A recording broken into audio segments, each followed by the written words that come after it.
Bon les amis, j'espère que vous allez tous très bien. Nouveau décor, là c'est un peu sombre et tout. En fait c'est parce que je suis rentré chez moi, je vais plus avoir le studio pendant toutes les vacances. Donc c'est pour ça que les prochaines vidéos, ça sera surtout des vidéos en extérieur. Mais en vrai du coup j'espère que ça fait pas trop sombre.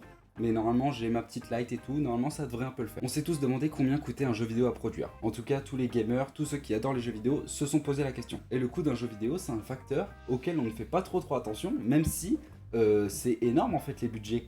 Genre pour créer un jeu vidéo, je sais pas si en ce moment vous suivez les actualités GTA 6, mais le jeu va coûter plus de 1 milliard d'euros. Le jeu vidéo c'est une des formes de médias qui coûte le plus cher à produire, car en réalité il faut prendre en compte toute la fusion de tous les métiers qu'il faut pour créer un jeu vidéo. Et il en faut beaucoup des métiers. Le game design, le level design, la programmation, les arts numériques, la musique ou encore le doublage et la création du script, ça fait beaucoup de métiers et beaucoup de personnes qu'il faut payer pour produire le jeu. Donc ça va demander la participation de nombreux collaborateurs, la présence d'un matériel spécialisé aussi, comme par exemple le motion capture, parce que maintenant tous les jeux vidéo qui sont créés utilisent le motion capture pour mieux rendre. Mais après il y a de nombreuses solutions qui permettent de pallier à tous ces problèmes. Il y a le soutien d'un éditeur, le crowdfunding ou les aides de l'État. Mais avant ça, il faudrait savoir combien coûte chaque partie pour créer un jeu vidéo. Et c'est ce qu'on va voir. Donc les différents coûts du développement d'un jeu vidéo. Donc déjà, il n'existe pas de formule miracle pour prévoir la production et le coût de production d'un jeu vidéo. Il faut prendre plein de facteurs en compte, comme par exemple l'ampleur du jeu vidéo, la taille de son équipe, l'efficacité du travail de l'équipe, mais aussi le marketing. Ça, c'est des coûts qu'on ne peut pas prévoir. Mais il y a des coûts inévitables que l'on sait. Comme par exemple le salaire des développeurs. C'est le facteur le plus évident, mais aussi le plus coûteux. Pour créer un jeu, il faut une équipe spécialisée dont les membres sont capables de couvrir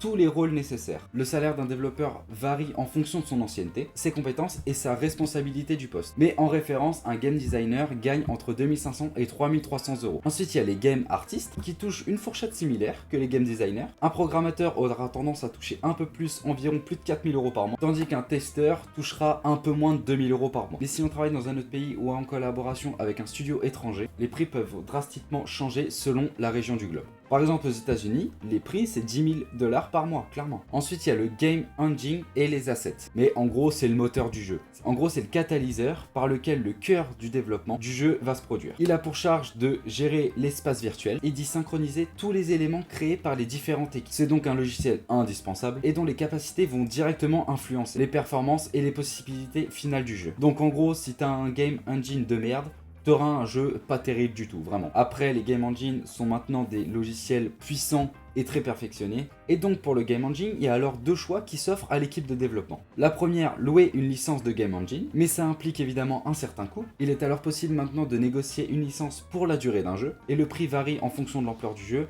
mais pour un jeu AAA, en gros c'est un jeu vidéo auquel si on le met dans le cinéma, c'est un blockbuster. Donc c'est un énorme jeu, et ça peut monter à 5 millions de $. Mais certains moteurs que vous connaissez sûrement, comme Unreal Engine ou Unity, proposent des services gratuits en échange de royalties sur toutes les ventes du jeu à sa sortie, environ 5%. Et du coup, ça c'était la première solution, mais il y a aussi la deuxième solution, créer son propre game engine. Ça permet d'avoir un logiciel plus poussé et plus personnalisé, mais c'est souvent une dépense colossale. Après, il est difficile d'avoir des estimations car ces chiffres sont quasiment jamais révélés, mais on s'attend la plupart du temps à plusieurs dizaines de millions de $. Après, du coup, ces pratiques sont réservées aux géants de l'industrie. Après, il est aussi assez commun pour tout type de développeur d'acheter des assets qui seront par la suite modifiés, ce qui permet d'alléger la charge de travail et d'économiser du temps de développement. Ensuite, du coup, on a eu le salaire des développeurs, le game engine, ensuite pour la troisième, on a les locaux et le matériel. Parce que pour créer un jeu, il faut aussi penser à l'environnement de travail pour accueillir tous les professionnels et toutes les équipes. Et donc il faut acheter des locaux,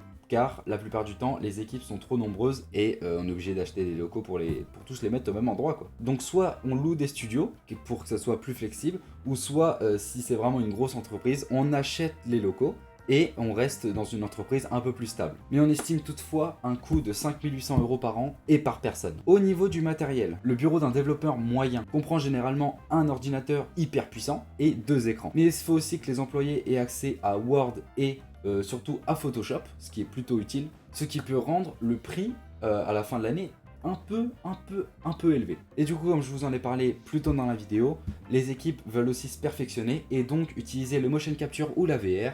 Et ça, franchement, c'est un coût, j'ai même pas les prix, mais c'est un coût assez élevé aussi. Ensuite, pour le quatrième aspect, il y a aussi les intervenants, car il est rare que tous les membres d'une équipe de jeux vidéo aient toutes les compétences nécessaires pour créer le jeu vidéo en entier. Et c'est souvent le cas pour l'aspect musical et pour les bruitages. En effet, c'est très rare qu'il y ait des studios où à l'intérieur des équipes, il y ait des musiciens qui sont chargés de produire des bandes son pour les différents jeux. Donc la grande majorité des studios vont faire appel à des intervenants, et c'est aussi le cas pour le doublage. Il est aussi assez commun de faire appel à des scénaristes qui puissent aider à élaborer l'univers, les dialogues, et ensuite il y a aussi les coûts annexes, les coûts auxquels on ne pense pas quand on veut créer un jeu vidéo, et qui sont même externes à la création du jeu vidéo, comme les déplacements, les traductions, le coût du site web, mais aussi aux frais d'entretien des locaux. Créer un jeu est déjà assez onéreux comme ça, mais il faut pas oublier la place et la grande place du marketing pour pouvoir vendre le jeu. Et les frais de marketing, c'est vraiment la plupart du temps plus élevé que le coût de production du jeu vidéo. Dans le cas des jeux AAA, l'aspect marketing est la clé. Les éditeurs n'hésitent pas à s'accaparer tous les médias et la grande majorité investissent au moins la moitié de leur coût de développement dans le marketing. Comme par exemple Call of Duty Modern Warfare 2 a eu un budget de développement de 50 millions de dollars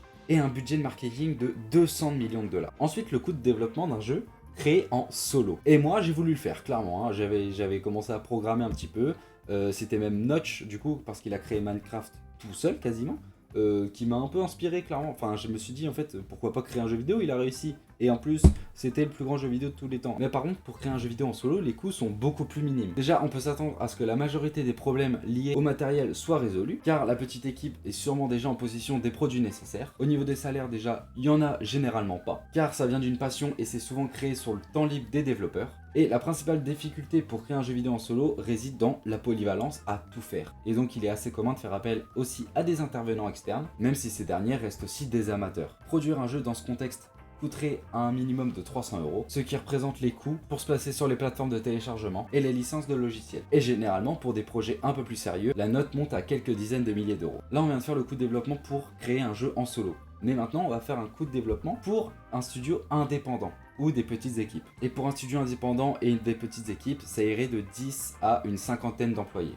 Ce qui est déjà beaucoup. Hein. Mais à partir de cette échelle, on commence déjà à ressentir les coûts des infrastructures, même si certains petits studios passent par le biais du télétravail par exemple. Donc ça permet de réduire drastiquement les coûts, mais ce qui va coûter le plus cher, c'est bien sûr le salaire de tous les employés. Il est assez fréquent lors d'un développement tumultueux que les employés se sacrifient et acceptent un salaire beaucoup plus faible, pour recevoir bien sûr plus tard une compensation au niveau des reventes. Le marketing est réalisé hors média et plus sur le biais des réseaux sociaux. Le coût d'un jeu indépendant peut drastiquement varier selon le projet. De manière générale, c'est un minimum de 50 000 € déjà, tandis que pour des jeux un peu plus conséquents, ça peut atteindre la barre des 300 000 €. Maintenant, on va voir la création des jeux AAA. Donc, comme je l'avais dit plus tôt dans la vidéo, les AAA sont l'équivalent des blockbusters hollywoodiens et ils ont donc à disposition des budgets démesurés, assurés presque systématiquement par un éditeur. Tous les éléments cités précédemment lors de la création d'un jeu vidéo y sont. Et c'est aussi ici qu'on verra les variantes plus spécifiques comme le motion capture et la VR. Le nombre d'employés peut varier, mais on s'attend pour la plupart du temps entre 200 et 500 personnes qui bossent sur le même projet. Et certains projets comme pour le jeu Assassin's Creed Black Flag